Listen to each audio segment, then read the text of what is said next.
hello गाइजहरू र के गर्दै हुनुहुन्छ हजुरहरू मलाई सुनिसकेको आज त हाम्रो घरतिर चाहिँ बोका काट्ने प्लान बनाएको थियो अनि अङ्कलहरू आउनुभएको थियो यहाँ मार्दै हुन्छ अङ्कलहरूले म भने जस्तो खासै हेर्दैन कस्तो डर लाग्छ कि हेर्न तर भिडियो पनि बनाउँछु भिडियो राखेर छोड्दै थिएँ त्यस्तो मैले हेरेर बनाएको चाहिँ होइन अङ्कलहरूले मार पनि कस्तो ऱ्यानु हो कि म भिडियो हेरेर कस्तो डर लाग्यो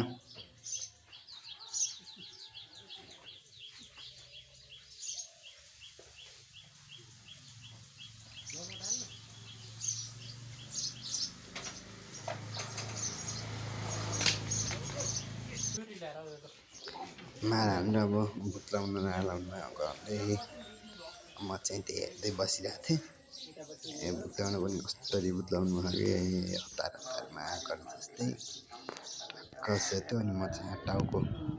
ल्याउन आएँ अङ्कलहरूले काट्न पनि लगाइसक्नु भएको छ मेरो चाहिँ अब खुट्टा पोल्ने काम लगाइदिनु भयो खुट्टा पोल त के गर्छस् भन्दा अब के गर्ने पोल्नै पऱ्यो एकछिन खुट्टा पोल्दै थिएँ खुट्टा पोल्न भ्याउन नपाउँदै त हम्किन आइज यहाँ माखा लागे भन्नुहुन्छ अब के गर्ने जानै पऱ्यो मैले हम्किँदा त यहाँ त पिस पारेर पनि भइसक्नु यहाँ भुट्टा मार भन्नु परि उमालेर परि भुटे मासु अनि अब त्यही यो लगाइस् थ्याङ्क यू